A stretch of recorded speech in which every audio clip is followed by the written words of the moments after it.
So thank you for listening to my talk. I'm going to be talking about some topics which are a little bit outside what we normally talk about, continuing with my tradition of never actually talking about high-energy physics in these high-energy physics seminars. I'm going to be talking about an idea that has gained a lot of currency lately called Longtermism and a couple key existential risks. And this is how you can save 100 trillion lives. So I'd like to start with a very simple, direct question: why do we do things? And I know that when I sort of try to generate reasons for why I do the things I do, why do I research a certain topic? In the past, I've always done things because I found them interesting or it was fun or something. And I think maybe a slightly more nuanced way to answer this question is because we want to achieve something we value. So, you take a certain action because you value the result of that action. So in this framework, we want to sort of come up with an idea of what is it that we value. So this is very unorthodox for physics talk. Usually physics talks don't have any sort of moral implication, but if you will pardon me, allow me to, possibly suppose one. We have, I'd like to define what it is that I value in a very precise way. So you might have heard of this idea of a utility function. This is sort of common in economics, where we sort of quantify how good we think a certain state is, a certain state of the world. So, we're very complicated beings. We have many different things that we value. We might value our own health or our friends' happiness or something. And so, in some sense, we should put relative weights on all of these things. And we should sort of integrate the expected value of this throughout the entire future, taking account of, uncertainty, possibly time discounting. Maybe I value things that happen sooner more. And maybe also taking into account things like, I might not value something like money linearly. I might value it logarithmically. There's like diminishing returns.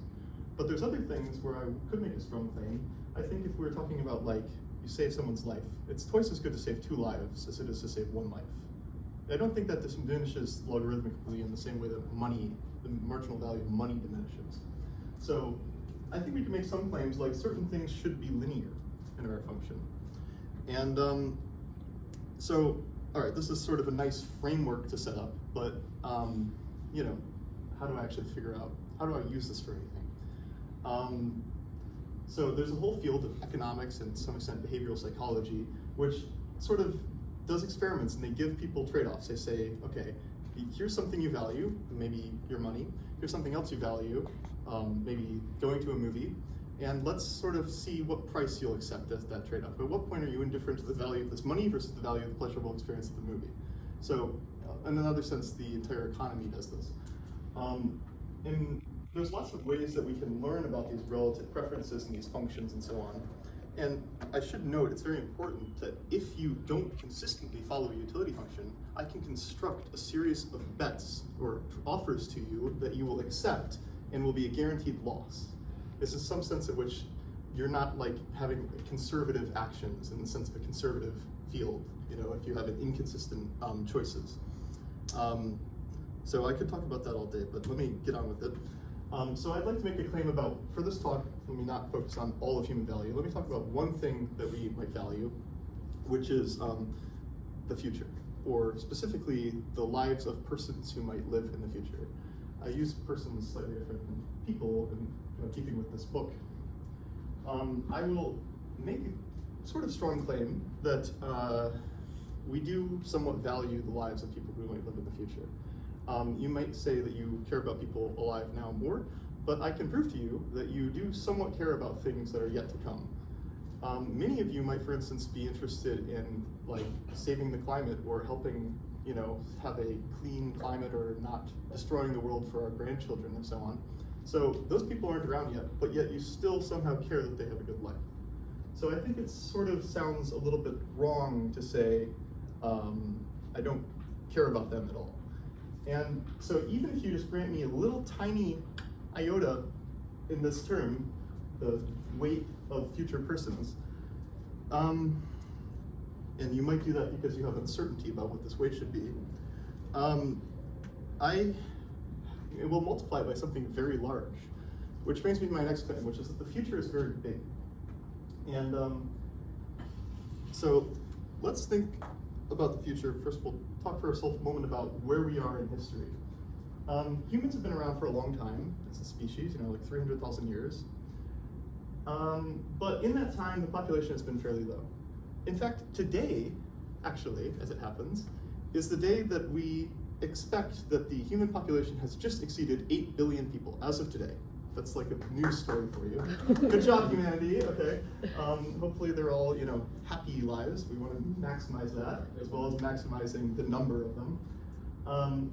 So for almost all of history, it's been negligible, almost, the population. Now it's huge. So in some sense, we're right at the start of it.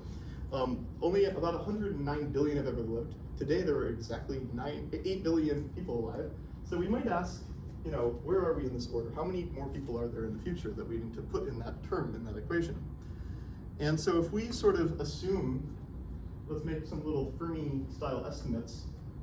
Let's be very modest. Let's say we saturate our population of 10 billion, and then we don't really change much about the way we live, but that humans don't go extinct, like in the near future. So given that, maybe a reasonable expectation for the longevity of our species might be like a typical mammalian species, which is roughly 1 million years. We're 300,000 in. Say we have 700,000 more to go. So let's calculate the area under this curve, and we arrive at a quick estimate of 70 trillion. Okay, now we're getting somewhere. Already, with fairly modest assumptions, that's pretty big. And now in the next few slides, I'm going to drastically increase this number. So, but already the point is kind of made.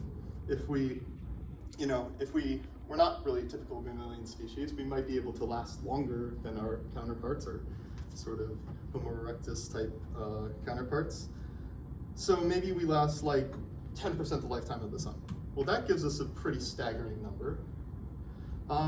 But I think we can do even better than that.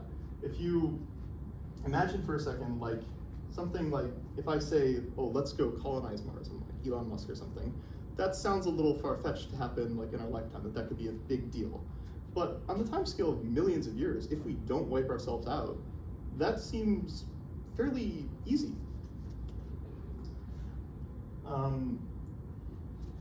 So if, another quick Fermi estimate, we use about 1/2 billionth the energy, the luminosity of our sun, meaning that's what hits the Earth, and that is ample to support our civilization, and most of it gets wasted into space.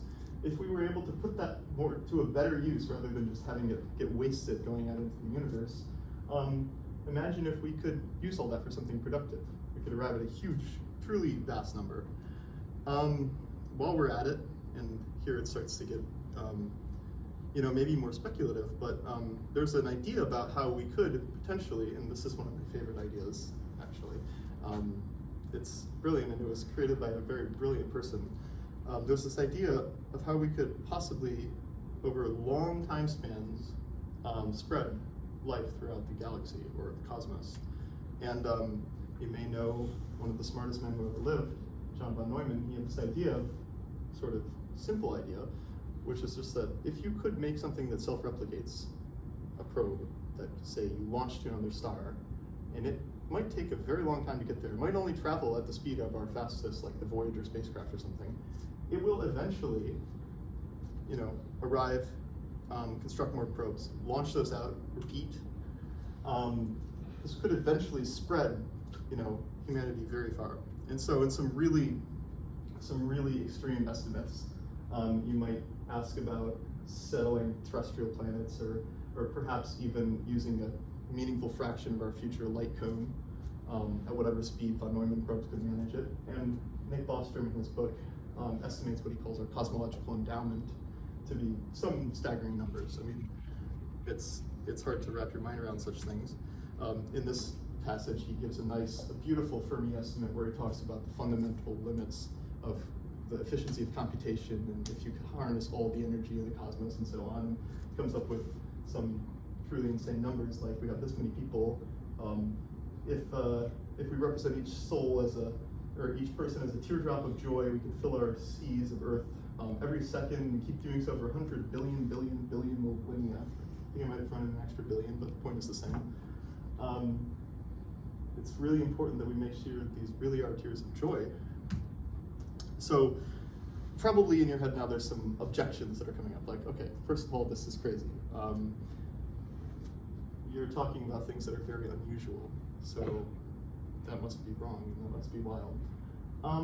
I would like to sort of, if there's one point I want to get across, it's just to sort of let go of that reaction, and you have to sort of think, I need to look at alternatives. Not just, this is a claim which is strange, but what's like my default?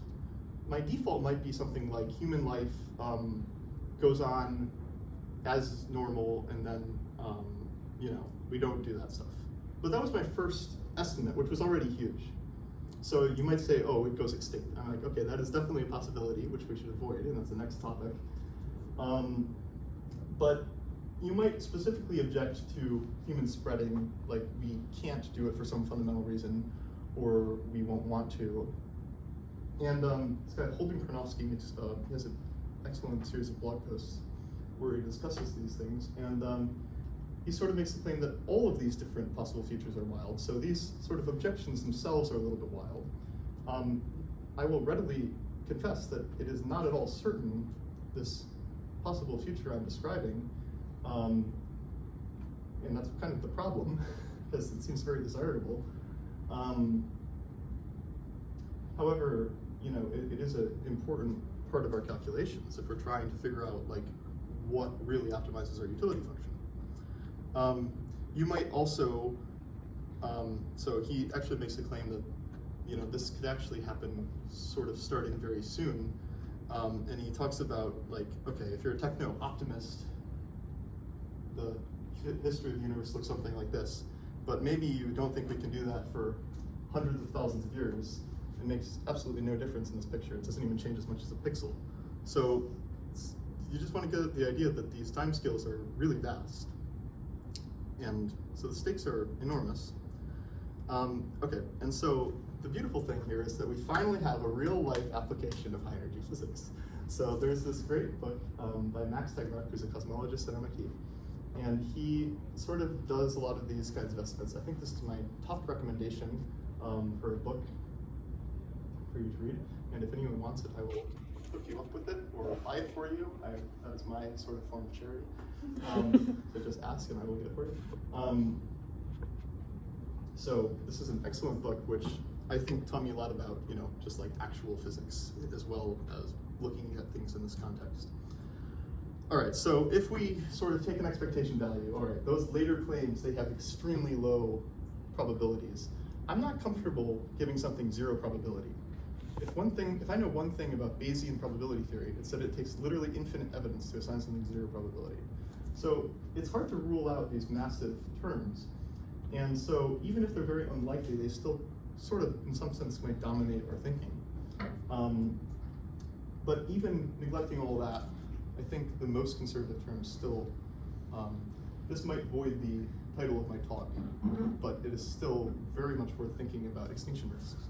All right, so how do we avoid wasting our cosmological endowment, now that we see it so big? So another excellent book, and this was actually the kind of book that got me interested in this whole thing, is called The Precipice by Oxford philosopher Toby Ord. And in his book, he provides an accounting of all conceivable existential risks, including sort of a modest, unforeseen risk category. And looking here, you can see some, things that we typically think of that are natural risks. He gives it quite a low probability for them to happen in the next century. And the reason for that is basically we've faced these risks every century for our entire evolution, and they haven't happened yet, so the prior is sort of that they're quite unlikely. So he makes a case, and I think it's quite strong, that if we are facing a risk, it's going to be something of our own devising, like nuclear war or something. Of particular note is the 2 or 3 things that dominate this accounting: engineered pandemics, unaligned artificial intelligence, and unforeseen risks. Okay, so we can't talk about the unforeseen risks because we haven't foreseen them. I'm not an expert on biotech, but I think talking about engineered pandemics is probably one of the most important things you can do if you're interested in this kind of thing. Perhaps some of our biophysicists should think a little bit about this. That seems like an excellent area to work in. So, yeah, so this is my favorite one, or rather my least favorite one. And so the case that is in the title of the talk, this idea called long-termism, is basically the argument that when we think about these things, reducing the existential risk, this term is a very significant part of our entire utility function and should therefore be a priority that we all think about. Oh yeah, so the total existential risk goes into calculating the expectation value, and even if this weight is very small, what I said is true. So my claim is that because the risks we're facing are sort of anthropogenic in origin, being that they're things that we haven't faced before, it's sort of like in the same way that at the dawning of the atomic age we were facing like the Cuban Missile Crisis for the first time. Like that had never happened before in history. That was very risky. It seems like maybe we've successfully navigated not wiping ourselves out in nuclear winter, but there are more sort of technologies on the horizon which could potentially be threatening. But because we have such an enormous future, potentially, even a tiny reduction could, in expectation, save a lot of lives, future persons. Nick Bostrom again, he has a very influential paper called Astronomical Waste, and he puts a conservative lower bound, which I've translated into these terms of a 1/millionth of a percent decrease, saving 10 to the 20 power lives. So here's the thing. Even if you think that this is all very implausible, you should then take this thing that I'm saying, multiply it by the probability you think it's right, and then act accordingly. And I think that no matter how implausible you think this is, this is something that we should think about. And this is how you can save some lives, because just by sitting here and listening to me, I think you can do a little bit, We can sort of maybe make this topic slightly more mainstream. We can sort of work on it directly. We can encourage others to. So there's lots of ways in which this could be affected. I want you. Okay, so this brings me to my sort of actual concrete topic, which is AI alignment. So, so for starters, I want to bridge a huge inferential distance between maybe where I'm coming from when I think about AI and where some of you might be coming from. If you're, for example, coming out of a machine learning class, like the one offered by my advisor, you're used to machine learning being these kinds of things. These are very sort of mundane things. We want to cluster our data, we do regression and stuff. But while we're all sitting around clustering our data, there's an entire insane world that I would think should rightly be called artificial intelligence rather than machine learning, which are things like large language models that pass the Turing test and have trillions of parameters. Or, I mean, I'm sure everyone's familiar with DALL-E, which sort of has it's sort of unclear where that fits in this like hierarchy. And then, most impressive of all, modern reinforcement learning. Back in 2016, DeepMind's AlphaGo beat the world champion. This is sort of like, history repeating itself. This is not big news, Deep Blue beat Kasparov in 1997. The amazing thing, though, is the way in which this thing works. Because first of all, this is an achievement that, despite its sort of apparent similarity to chess, Go is much harder for some interesting reasons. And also, people at the time, the year before it beat the world champion, there were some expert predictions that said, oh, this is a thing that's 12 years away. So it kind of beat the mark by 11 years. The very next year, a retrained version called AlphaGo 0 learned to beat AlphaGo in a match 100-0 without using any domain knowledge or human knowledge. The following year, yet another stronger version called Alpha 0 used the same architecture, but managed to generalize across Go, chess, and shogi, which is Japanese chess. And this was still stronger. So in some way, unlike Deep Blue, which had no hope of playing checkers as well as chess, this same architecture is so strong and so general and so flexible that it's able to do all these impressive tasks with minimal changes. 2 years later, they added Atari to the list of accomplishments. It can also beat all the Atari games, and it does so without even knowing the rules. It learns rules, which is a drastically harder challenge. So these deep learning systems are really scaling very well to very difficult tasks. Also, so I'm a bit of a DeepMind fanboy, so this is one thing. Also, they're like solving pure math problems. They solve the protein folding problem using deep learning, deep reinforcement learning, which is their great gift to humanity. And in recent months, they solved an insane problem where they are able to discover new algorithms for matrix multiplication in a very beautiful and general way. And you can see by the fact that these are all on the cover of Nature that they are big deals. So I'd like to sort of reframe it that not only is intelligence, as we think of it, not mysterious, it's really just trying to go through some state space. I think this is what you and I do as well as all these reinforcement things. Going through some state space, navigating a route through some state space to try to reach a goal state or to reach a set of goals which more so maximize the attainment of some goal that we're seeking. So with that, let me just, I'll go quickly through the last few slides, but I have some really cool examples to show. So there's this idea that we might create something called artificial general intelligence, which is sort of different again from machine learning, AI. This is something which is much more like what we think of as actually intelligent. But again, that doesn't have to be in a mysterious way. It might just be broadly good at lots of different intellectual tasks. And I'm going to make a very strong claim. It's likely that it's not only possible, but likely that it will be created in our lifetime. And I'm going to throw some experts at you, some sort of argument from authority.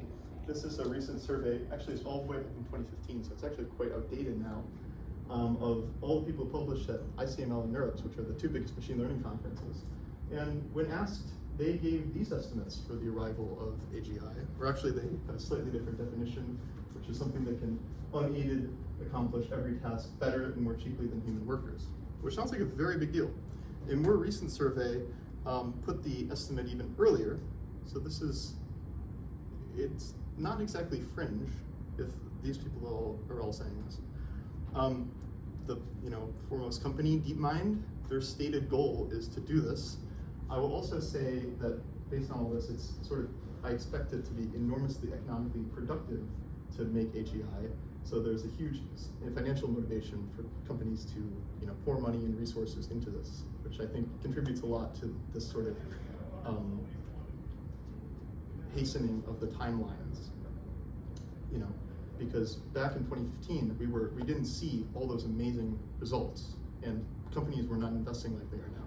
So I think that kind of increased investment is sort of stepping up the timelines for these things. There's an example of what could specifically be so useful. There's some other ideas about biological anchors, like how do we compare these things to a human brain? Because we have an existence proof that it is possible for something made of unintelligent matter, namely carbon, to do intelligent computation.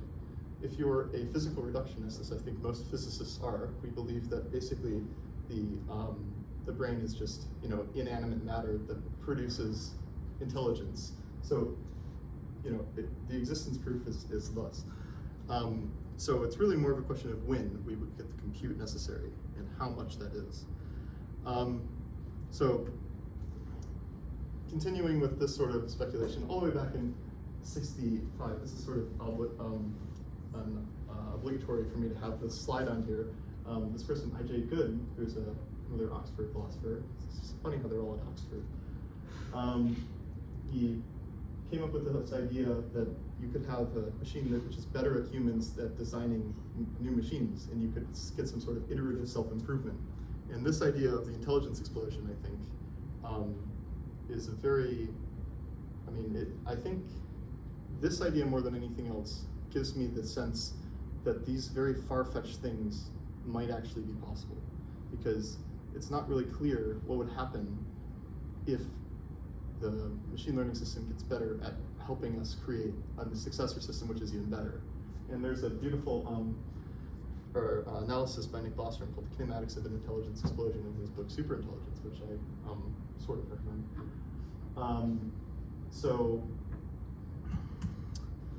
Another idea is we might typically think that the scale of intelligence looks like this, but in reality, in the space of all possible designs of minds, the village idiot and Einstein might be nearly indistinguishable. And our machine learning systems might be sort of progressing towards this. We might not be at mouse yet, but in 20 or 30 more years, we might be here and still sitting around saying these things aren't working. And then like that, we might blow past our entire scale. So there's some ideas like that as well.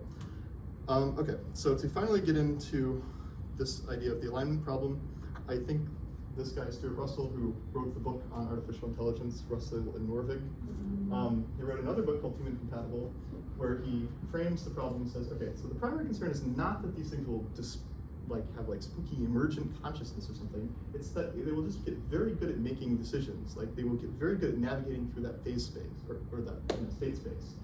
And the problem though is that the utility function that they are optimizing for might not be perfectly aligned with our utility function. Insofar as we have one, it's very complicated and difficult to pin down.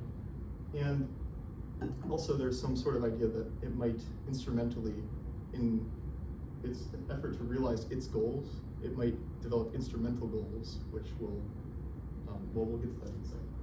There's this nice mathematical way of looking at this, that if we're optimizing a function which really has n variables, but we're only interested in some subset of all those things, a strong enough optimization process, if you imagine a function of k variables and optimize something that depends on fewer of them,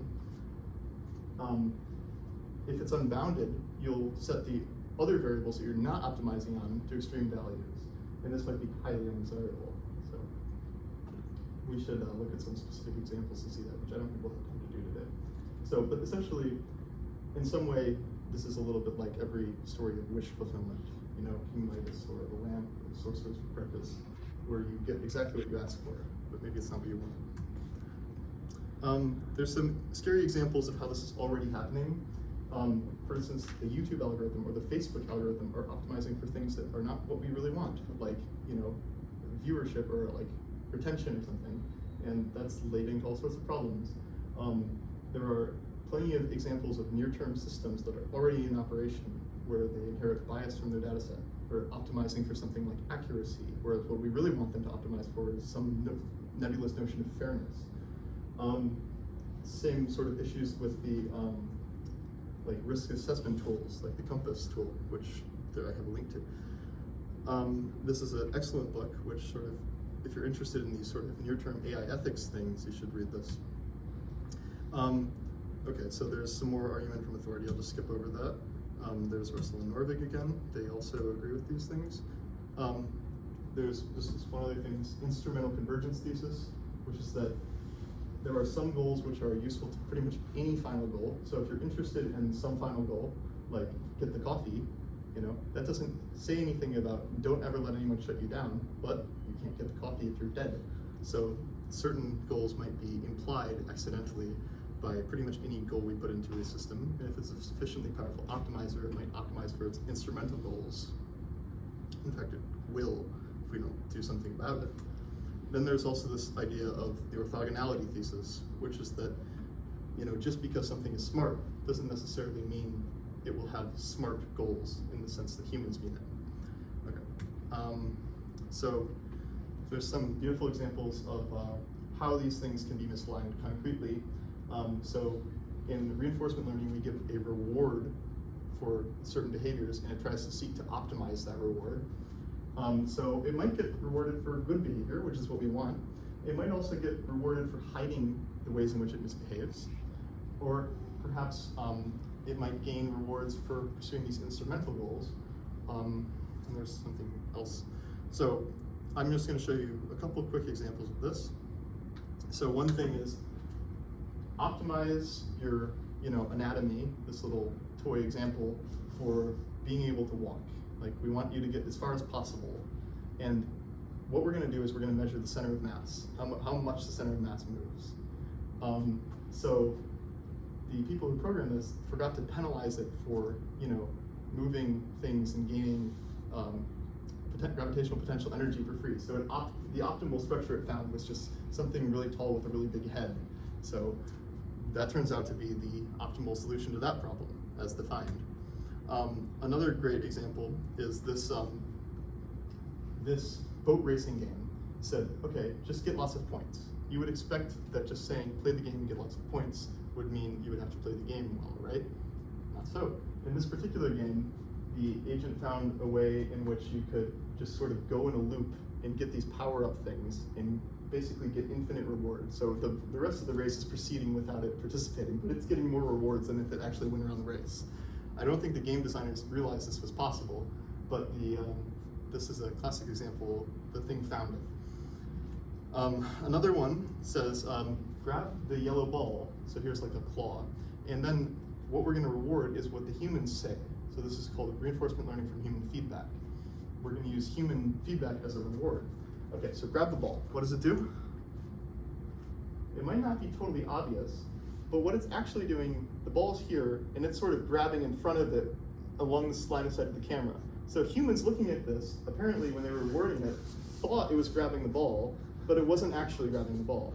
So this is, I mean, that's not as stupid as the last one. There were humans in the loop here, and this still happens. So there's some issues with that. Okay, this is my favorite one now. We want to train, robotic arms to do things because that would be just so useful if we could do that. And putting Legos together, like if we can put two Legos together, we can do anything, So that's like a nice little challenge in robotics to do that. So we say, okay, reinforcement learning system, take the Legos and put them together. But we can't say things like that. What do we actually do? We have to define what that means. And so if I want the red one on top of the blue one, what I'm gonna do is I'm gonna define that I want this plane here to be on the same level as that plane. So I don't care how it puts them together as long as they're stacked, right? Do you see what's wrong with that exercise? Is it just gonna lift the red Lego up slightly? Better.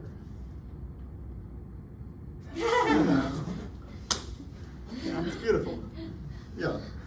So the general point is that these things are obvious once pointed out, but they're hard to think of. And we basically don't want to rely on our inability to think of something that's wrong with the goal that we put into a strong optimizer as a proof that there isn't something that could go wrong with that goal. And oh, this is a GIF. These are lots of other beautiful examples. Things sliding around, glitching out, different physics engines. There's the thing that falls over. Okay, so that's basically the problem. What's the car in the bottom left bottom corner? I don't know. I don't know what that one is. Something like the boat. That seems like real life. So there's some concrete directions people are actually working on. So this sounds like a problem, but how do you attack it? So people are interested in what's called mechanistic interpretability, where you look at neural nets and look at what they're doing on the level of neurons. And there are some interesting ideas called neural circuits. And there's like ways of looking at tracing out what exact activations in the neural net led to a certain conclusion, trying to like draw pictures, like figure out what's going on. This is a very cool thing people are doing. People are trying to design better reward mechanisms. So for instance, there's this idea where instead of writing the reward mechanism, we want to train the system to learn what we would like it to do. So that's a sort of second level of learning. Reinforcement learning from human feedback. The claw example didn't work out, but this one did work out quite nicely. Is it going to play? Oh, this is a leg that does a backflip, and they trained it to do a backflip just by rewarding it for looking more like it was doing a backflip. And one other thing is, you might know this. This is something that you should know even at the level of taking Macho's machine learning class. Neural nets are not robust, meaning that if I slightly alter the pixel values, I take each of these pixels and I add this little bit of carefully chosen noise to it, I can make a new picture, which to me looks exactly the same, but to the neural net, this was classified as a pig with 91% accuracy, or confidence. This is an airliner. You see it, right? No, you don't? Okay, well, probably not ImageNet, but yeah, so these are some real problems, and people are working on solving these. All right, so to conclude, this whole thing I'm talking about is important if true. And so even if you think there's only a 1% chance that I'm right, you should at least engage a little bit with it. I've included a link to some a Notion page where I have collected some really interesting topics. I didn't finish that page exactly, so if you do look at this, maybe check back tomorrow and I will add more stuff to it. Oh yeah, so I thought, you know, saying save trillions of lives, that's a little hard to relate to, so let's get just one example. And I said, DALL-E 2, generate an adorable picture of a little boy, and it gives me this monstrosity. So you gotta save this guy. Okay, that didn't work out so well. So there's this another thing called this person does not exist. So I just said, oh, let's just refresh that till we get a cute kid. So that's also AI generated. So, you know, do it for him. Do it for the little guy. All right, that's all I've got.